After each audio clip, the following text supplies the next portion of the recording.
এই মানুষগুলো সব মুমিন মারা যাওয়ার পরে এদের জানাজা কাফন দাফনের জন্য দুনিয়ায় কোনো মানুষ থাকবে না, যারা থাকবে সবই কাফের। এরা কাফন দাফন জানাজার পক্ষে না, সব বেঈমান থাকবে। এই মানুষগুলোর কি উপায় হবে? যে যে জায়গা পড়ে মারা যাবে ওই জায়গার মাটি ফাঁকা হয়ে যাবে, অনায়াসে মাটির মধ্যে দাফন হয়ে যাবে, মাটিতে স্বাভাবিকভাবে গ্রাস করে নেবে, কবর হয়ে যাবে, এ পর্যন্ত শেষ। বলা হয় এই সমাজ মানুষের জানাজা দুনিয়ার কোনো মানুষে করবে না, ফেরেশতারা তাদের জানাজা করবে। চলে গেল ঘটনা। এরপরে যারা আছে দুনিয়ায় আর একটা মোমেনও থাকবে না, সম্পূর্ণ পাইকারি নিজলি কাফের। এই কাফেরদের উপরে আল্লাহ পাক কিছুদিন পরে 3 দিন 3 রাত বিশিষ্ট একটা রাত দিবেন, 72 ঘন্টা বিশিষ্ট একটা রাত। এই রাতের ভিতরে সূর্য উঠবে না, চন্দ্র উঠবে না, আকাশে তারকা থাকবে না, দুনিয়ার কোনো লাইট কারেন্ট থাকবে না, এমনকি আগুন পর্যন্ত জ্বালাইতে পারবে না। বিশাল অন্ধকার 72 ঘন্টা। মানুষের উপরে কিয়ামত চেপে আসবে, সবাই ভয়ে আতঙ্কিত, এমন কান্নাকাটি রোল পড়ে যাবে, মানুষের খাদ্য সামগ্রী খুঁজে পাবে না, পায়খানা করে ভয়তে দূরে খাওয়া শুরু করবে, কে কোথায় কোনো খবর নেই, গোটা দুনিয়া অন্ধকার। এই মহা অন্ধকারের পরে পশ্চিম আকাশ থেকে শুভে সাদেক হবে, সূর্য উদয় হবে। এই সূর্য উদয়ের পরে কিছুটা হলেও তাদের স্বস্তির নিঃশ্বাস, যদিও উল্টা দিক থেকে সূর্য উদয় হয়েছে। এই সূর্য মাঝ আকাশ পর্যন্ত আইসা আবার ওদিক চলে যাবে, আবার পরের দিন থেকে নিয়মতান্ত্রিক ভাবে উঠা শুরু হবে। বলা হয় তাও তারিখ নির্ধারিত না, বলা হয় এই রদ্দে শামসের সূর্য ব্যাক করার পরে, এই ব্যাক করার পরে আবার নিয়মতান্ত্রিক যে উঠবে, এর 120 বছরের মতো পরে যাইয়া মূল কিয়ামত হবে। এই সময় যারা থাকবে তারা আর তওবা করলে তওবা কবুল হবে না, আর কোন তওবার দরজা বন্ধ হয়ে গেছে। এরপরে আল্লাহ পাক সময় মতো ইসরাফিল আলাইহিস সালামকে সিংহায় ফুঁক দেওয়ার হুকুম দিবেন, দুনিয়াটা ধ্বংস করে দেবে। তবে ওই ধ্বংস হবে গোটা দুনিয়া ধ্বংস। আল্লাহু আকবার। এর নাম হলো কিয়ামতে উজমা। আর মধ্যম কিয়ামত হলো একটা জাতি গোষ্ঠীকে আল্লাহ ধ্বংস করে দেয়, যেমন কওমে আদকে আল্লাহ শেষ করে দিয়েছে, ওই বংশের কেউ নাই। কওমে সামুদকে আল্লাহ শেষ করে দিয়েছে, ওই বংশের কেউ নাই। কওমে লূতকে আল্লাহ ধ্বংস করে দিয়েছে, ওই বংশের কেউ নাই। দুনিয়ার সব রয়েছে, একটা কওমকে আল্লাহ ধ্বংস করে দিয়েছে, কওমে লূতকে একটু না বললে নয় দোস্ত, একটু না বললে নয়। কওমে লূতের আলোচনা উলামায়ে কিরাম সকলে জানে, তাদের কাছে চর্বিত চর্বণ মনে হবে, তবে বর্তমান সময় আলোচনা করা একান্ত দরকার। কওমে লূতের আচরণ ছিল, তারা পুরুষে সমকাম করত, নারীদের চাইতে পুরুষদের সাথে যৌন মিলনে বেশি তৃপ্ত হতো তারা। তাদের এই কাজটা আল্লাহ পাকের কাছে অত্যন্ত ঘৃণিত। এদের এই আচরণে আল্লাহ পাক রব্বুল আলামিন তাদেরকে ধ্বংস করার জন্য ফেরেশতা পাঠিয়েছেন। এই কওমের নেতা ছিল, নবী ছিলেন হযরত লূত আলাইহিস সালাম, হযরত ইব্রাহিম আলাইহিস সালাতু ওয়াস সালামের ভাগ্নে। রাসূল ছিলেন ইব্রাহিম আলাইহিস সালাম, নবী ছিলেন হযরত লূত আলাইহিস সালাম। তার কওমের অবস্থান ছিল 80 স্কয়ার মাইল জায়গা, 80 স্কয়ার মাইল জায়গার ভিতরে কওমে লূতের অবস্থান ছিল। এদের আচরণ ছিল পুরুষে সমকাম করা। বর্তমান বিশ্বে উন্নত দেশে যারা উন্নতির পায়তারা দেয়, যারা সভ্যতার পায়তারা দেয়, যারা দুনিয়ার ভিতরে সর্বশ্রেষ্ঠত্বের পায়তারা দেয়, তাদের ভিতরে সবচাইতে নিকৃষ্ট কাম তারা সমকামকে সরকারিভাবে অনুমোদন করে দিয়েছে, তারা সমকামকে অনুমতি দিয়ে দিয়েছে। আরে যেই জাতি সমকামের মতো নোংরা কামের অনুমতি দিতে পারে, ওই জাতি কোনোদিন সভ্য হতে পারে? আসতে বলেন কেন? ওই জাতি সভ্য হতে পারে? কখনো সভ্য হতে পারে না। আর তাদের কালচার নিয়ে যারা এদেশেও পাইতারা দেয়, আমাদের বাংলাদেশেও কি কয়েক বছর আগের থেকে একদল লুচ্চা, একদল চরিত্রহীন, একদল নোংরা চরিত্রের অধিকারী, একদল বাস্টার্ড, কথা বলেন, একদল বাস্টার্ডের বাংলা ভাষী হলো হারামজাদা। হারামজাদার বাংলা কোন? হারামজাদার বাংলা হলো জানুর বাচ্চা।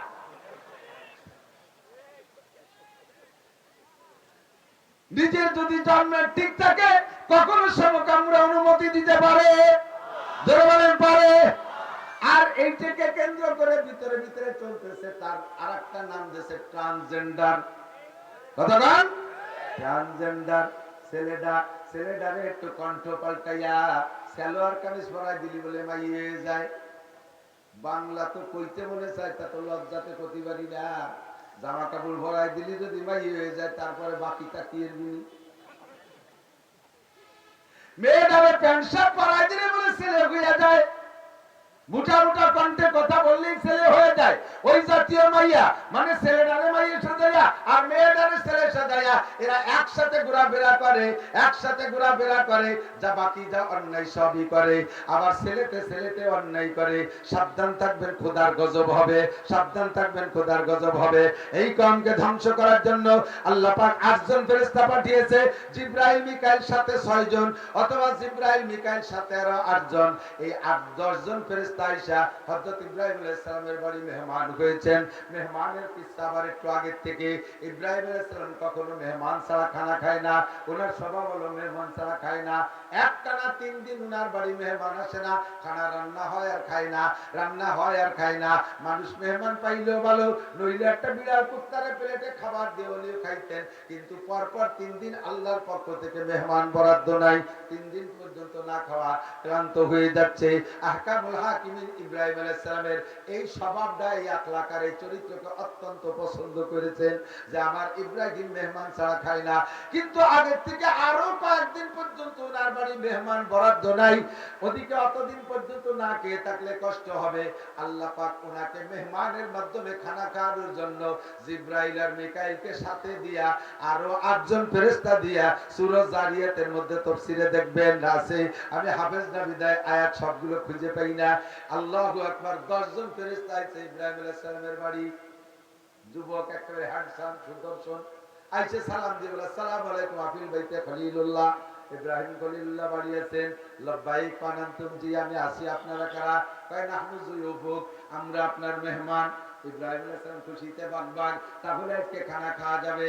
নতুন খানার জন্য ওনাদেরকে রিসেপশনে বসাই দিয়া তাড়াতাড়ি গোল করে যাইয়া বাছুর একটা এনে ধরি জবাই কইরা দ্রুত গতিতে সামলা সইলা নাড়ি বুড়ি বেলাইয়া ওনার স্ত্রী হাসারা আলাইহিস সালামের কাছে দিয়েছে, আল্লাহর রহমত, আজকে মেহমান আছে, খানা খাওয়া যাবে। স্ত্রী দ্রুত গতিতে রান্না করে ভুনা কইরা, ওদের সে এখনো প্রথা আছে, আস্ত দুম্বা, আস্ত ছাগল, আস্ত বাছুর এগুলো ভুনা করে। এভাবে ভুনা করে দস্তরখানে দিয়েছে। ইব্রাহিম আলাইহিস সালাম এই 10 জনকে নিয়ে বসছেন, উনি একজন 11 জন। আল্লাহু আকবার। দস্তরখানের মাঝখানে বাছুর ভুনা, চতুর্দিক দিয়ে মেহমানরা বসে আছে। মেহমানদেরকে বলছে খানা খান। মেহমানরা বাছুরির গায়ে হাত দেয়, খালি হাতটা মুখে দেয়, বাছুরির গায়ে হাত দেয়, খালি হাতটা মুখে দেয়। ইব্রাহিম আলাইহিস সালাম খেয়াল করতেছেন না যে ওনারা খাইতেছেন কিনা। উনার সাইড দিয়ে উনি দামাদাম খেয়ে নিচ্ছেন। উনার যখন বাছরদের আমার জান বাঁচার পরিমাণ, আদাবের পরিমাণ খাওয়া হয়ে গেছে, এর ভিতরে ঘরের ভিতরে থেকে উনার স্ত্রী ঘরের কোনার বেড়ার ফাঁক দিয়ে উকি মেরে বলতেছেন, ইয়া খলিলাল্লাহ ইন্নাকা তাকুলু ওয়া হুম লা ইয়াকুলুন আলা তারা। ওগো আল্লাহর খলিল ইব্রাহিম আলাইহিস সালাম, আপনি তো খেয়ে নিচ্ছেন, মেহমানরা খায় না, তাকে আপনি খবর নিয়েছেন? উনি চোখ উঁচিয়ে দেখে সত্যি মেহমানরা শুধু হাত দেয় আর হাত নেয়, ওই মেহমানদের পাশে থেকে কোনো গোস্ত কমে নাই। উনি আশ্চর্য হয়ে গেছে, আরে কপাল, আপনারা খাচ্ছেন না কেন? খানা কি রুচিসম্মত হয় নাই? রান্না কি ভালো হয় নাই? বুনা কি সুন্দর হয় নাই? আবার কি বুনিয়ে এনে দেব? লিমালা তাকুলুন, আপনারা খাচ্ছেন না কেন? জিবরিল আলাইহিস সালাম দল নেতা, উনি বলতেছেন, ইন্না লা নাকুলা ওয়া লা নাশরাবা। একটু কোন আল্লাহু আকবার। আমরা খাইও না, পানও করি না। উনি কয়, তাহলে তোমরা কেমন মেহমান যে খাও না, পান করো না, বাঁচি তাও কি খাইয়া? ফামানান্তুম, তোমরা কারা, কেন খাও না? জিবরিল আলাইহিস সালাম বলেন, নাহনু মালাইকাতুল্লাহ। আল্লাহু আকবার। আমরা আল্লাহর ফেরেশতা, না জিবরাইল ওয়া হাদা মিকাইল। আনা জিবরাইল ওয়া হাদা মিকাইল ওয়া নাহনু মালাইকাতুল্লাহ। আমি জিবরাইল আর ইজা মিকাইল, আর আমরা আছি বাকি 8 জন মিলে 10 জন ফেরেশতা। কেন আসছেন? আপনার নামে আরো 3 দিন মেহমান বরাদ্দ নাই।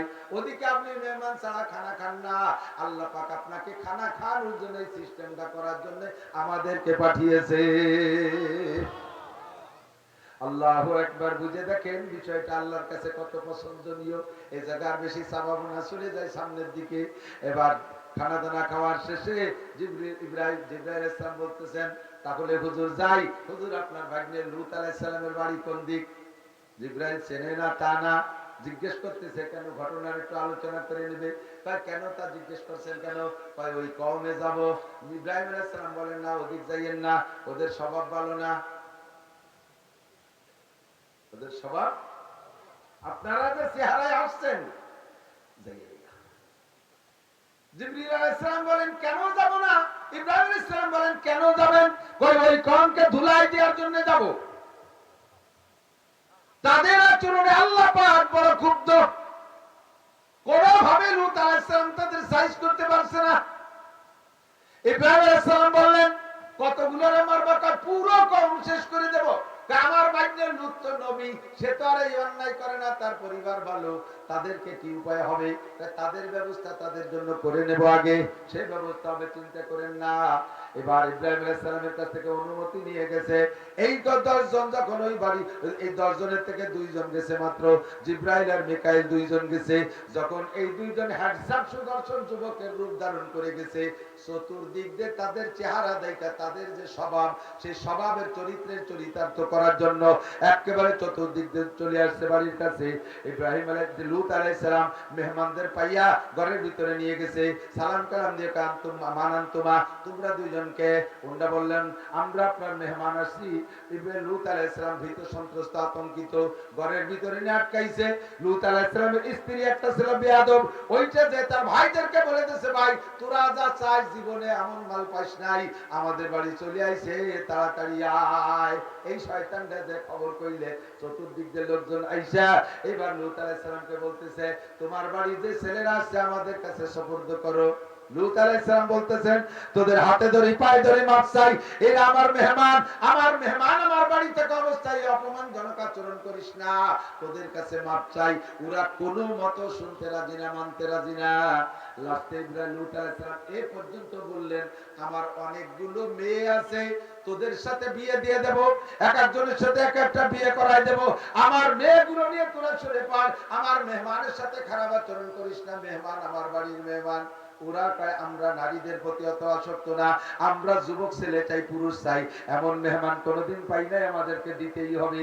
বারবার পিড়িয়ে পরে জিবরিল আলাইহিস সালামকে দেয়া লূত আলাইহিস সালাম বলতেছে বাবা এখনো ওরা পরিচয় দেয় নাই, ফেরেশতা পরিচয় দেয় নাই, ওরা মেহমান মানুষের রূপ ধরেই আছে। জিবরিল আলাইহিস সালামকে যে বলতেছে বাবা তোমরা বেড়ানোর জায়গা পাইলে না, নিজেরা বিপদে বলবান, একে তো ছিল না, এরা কি আরে, আর আমার এই মহাবিপদের মধ্যে বেরিয়ে তোমরা আর মুক্তির জায়গা ফেলিলেই বেরিয়ে চলছো। এরা তো বড় চরম বেয়াদব জাতি, তোমাদের ইজ্জত নষ্ট করবে।